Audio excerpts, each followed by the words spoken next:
Olá, meus amigos, olá, minhas amigas, meus irmãos e minhas irmãs. Nós vamos para a nossa terceira aula hoje e hoje nós vamos entrar na Bíblia. Então, muito importante que você esteja com papel, caneta, caderno e principalmente a Bíblia Sagrada, porque hoje nós vamos entrar na Bíblia Sagrada, vamos falar um pouquinho de textos, de interpretação de textos, das formas que nós interpretamos o texto. Isso é muito importante para que eu entenda o que realmente o texto está dizendo, tá? Isso é um fato, irmãos, importantíssimo na nossa vida.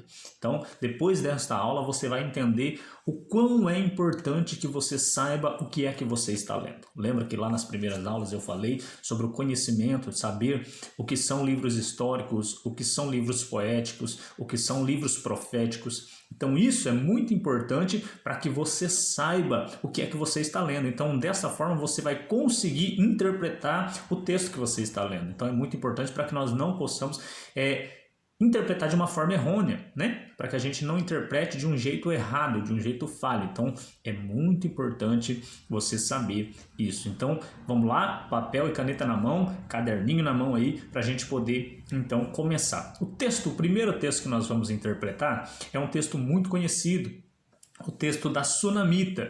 Esse texto é um texto bastante conhecido, você já viu muitos pregadores pregar. Naquela ocasião, onde Geazi vai ao encontro dela e pergunta se está tudo bem, e ela disse, está tudo bem, ou em algumas outras versões, vai tudo bem.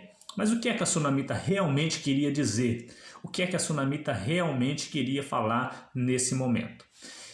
É muito importante, irmãos, que quando você for ler um texto, você não leia simplesmente o texto, mas você leia o contexto, o que vem antes e o que vem depois, para que você compreenda, porque às vezes o texto é uma coisa, mas você não consegue compreender, e daqui a pouquinho nós vamos falar sobre isso, você vai entender o que eu estou dizendo. Às vezes, se você ler só o texto, você vai interpretar de uma forma, mas se você ler o contexto, você vai conseguir interpretar de uma outra forma. Então eu vou dizer para você hoje, nesse texto da Sunamita, que muitos pregadores pregaram para você, e você vai ver que na verdade não é isso que ela queria dizer.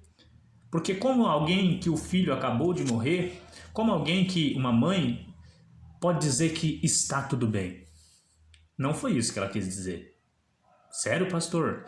Sério. Vamos entender então o que é que ela quis dizer. Vamos para o texto? Eu vou pular algumas partes do texto, mas o texto ele começa lá no versículo, vamos lá, papapá,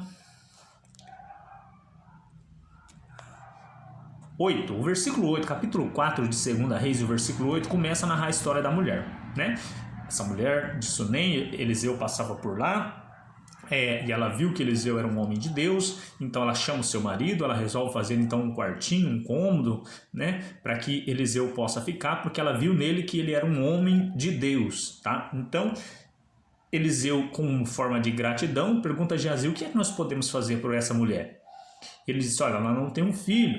Então Eliseu profetiza na vida dela um filho. Depois de Eliseu profetizar na vida dela um filho, a Bíblia narra que certo dia, o filho já grande, ele está no campo com o pai, já grande assim, menino, né? Ele passa mal, tem uma forte dor de cabeça e ele morre. A mulher, ela vai ao encontro do profeta. Nesse momento ela chama o teu esposo, e agora aqui eu vou ler um texto para você já, para a gente conseguir compreender o que eu estou te dizendo, que aquele vai tudo bem ou está bem não tinha nada a ver com alguém que estava bem. Vamos entender? O versículo 22, vamos voltar no 22, ela chama o marido. Ela diz assim, ó, o texto diz assim, e ela chamou seu marido e disse, rogo-te que me envie a um dos moços e um dos jumentos, para que eu possa correr ao homem de Deus e retornar. O filho morto em casa. E ele disse, por que irás a ele hoje? Não é nem lua nova, nem Shabat ou sábado. E ela disse, isto será bom. Só, ela disse só isso. Ou seja, ela estava dando uma resposta para ele, ó, fica tranquilo que isso vai ser bom.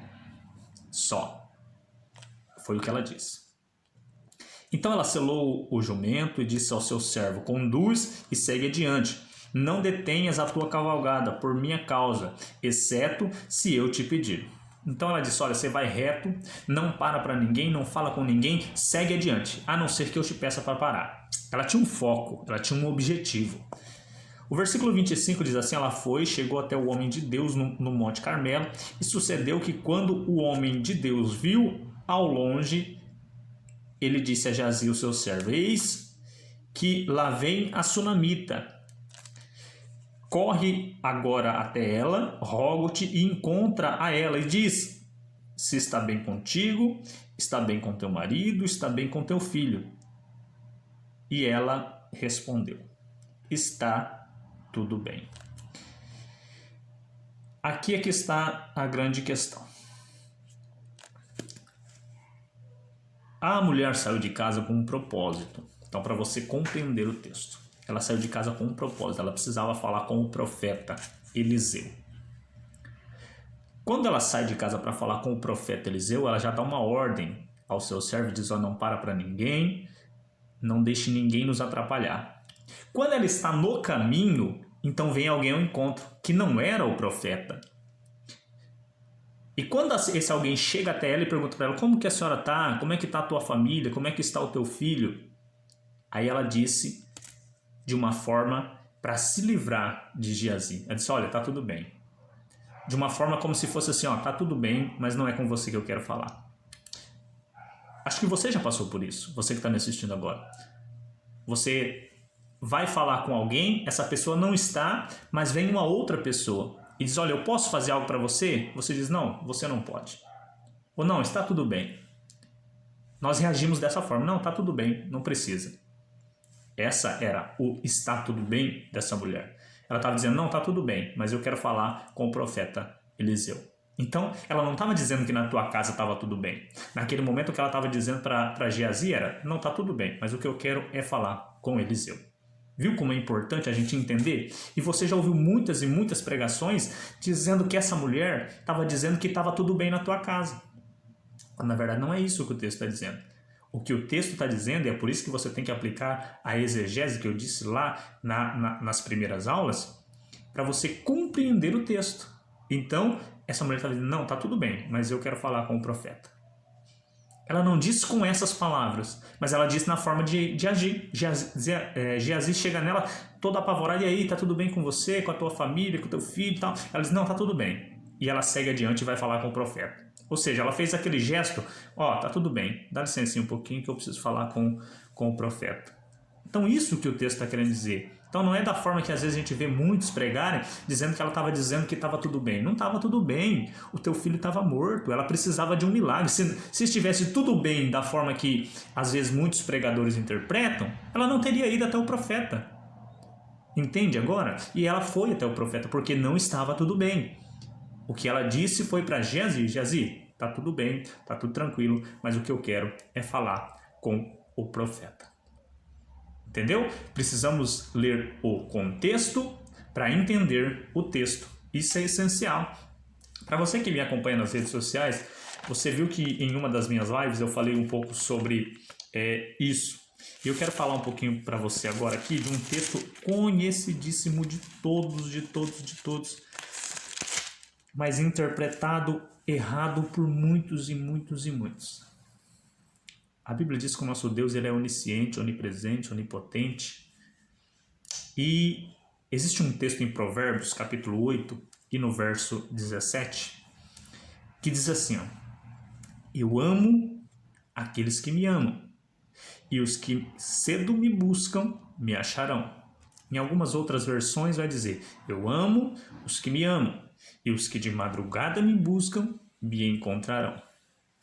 Deste texto nasceu o termo, o pensamento de que buscar a Deus de madrugada nós encontramos com mais facilidade. Irmãos, isso aqui é totalmente fora de questão. Por quê? Vamos ao texto. O texto começa dizendo: eu amo os que me amam. Esse não é Deus. Deus ama a todos. Deus não faz acepção de pessoas. Então isso aqui contradiz o nosso próprio Deus. Mas por isso que é muito importante eu ler o que vem antes deste texto. Não ficar só com esse versículo, eu preciso ler o que vem antes.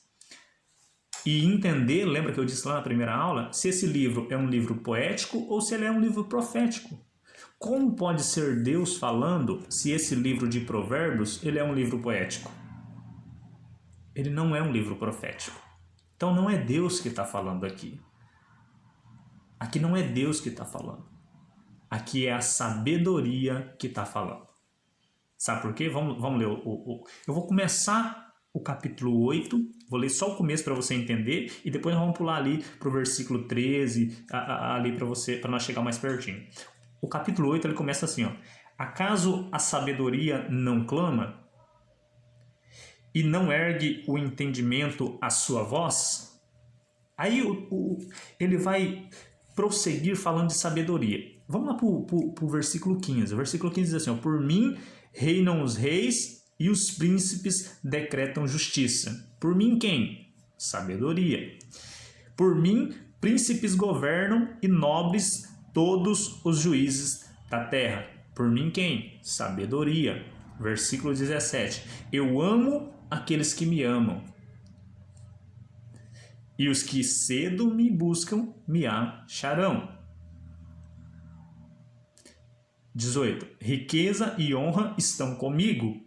Sim, riquezas duráveis e a justiça. Então isso aqui é a sabedoria. Quem é sábio, quem tem a sabedoria, quem ama a sabedoria. Sabe o que nós estamos fazendo aqui agora? Buscando sabedoria de Deus, buscando o entendimento de Deus.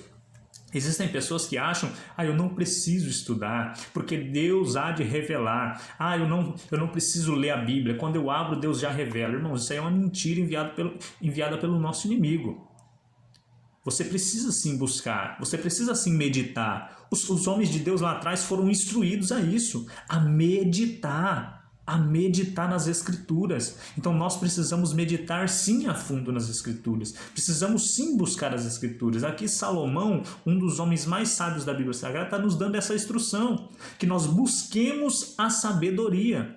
Então, que você possa buscar a sabedoria vinda de Deus. Então, tá vendo? São dois textos que às vezes nós interpretamos de uma forma e que na verdade ele está dizendo outra coisa. Pastor, mas quer dizer então que se eu orar de madrugada não vai mudar nada? Não, você orar a qualquer momento vai mudar a tua vida. Você precisa orar e a oração é a chave para você chegar mais pertinho de Deus. Em outra aula eu quero falar sobre oração. Oração é extremamente importante, mas isso não quer dizer que na madrugada ela é mais forte do que durante o dia. Porque vamos fazer um raciocínio lógico, irmãos. No momento em que é madrugada aqui para mim, lá no Oriente Médio, Japão, China, enfim, Coreia, é dia. Então quer dizer que Deus me ouve aqui e não ouve eles lá? Então isso vai totalmente fora do contexto. Então é muito importante a gente ler o texto, interpretar o texto, saber o que está acontecendo antes para poder interpretar esse texto, tá bom? Então fica muito ligado nisso. Esta é a nossa terceira aula. As aulas estão sendo curtas, irmãos, para vocês aproveitarem melhor, para que dentro de vocês nasça uma vontade de aguardar a próxima aula, tá? Então é muito importante que tudo que eu estou te pegando aqui, você estude. Eu vou fazer mais uma aula falando um pouquinho mais sobre a interpretação de texto. Quero interpretar outros textos com vocês, tá? Textos que às vezes foram interpretados errados, mas nós vamos, na próxima aula, falar um pouquinho mais sobre isso e depois nós vamos partir para outra fase da nossa aula, do nosso curso de teologia. Irmãos, eu estou sendo... Tá tendo muito pedido dos irmãos que essas aulas elas fossem disponibilizadas às vezes escrita ou quem sabe até em forma de apostila, de áudio. Eu encontrei uma forma de deixar com que vocês consigam assistir melhor a aula. Eu vou jogar todas essas aulas para o YouTube.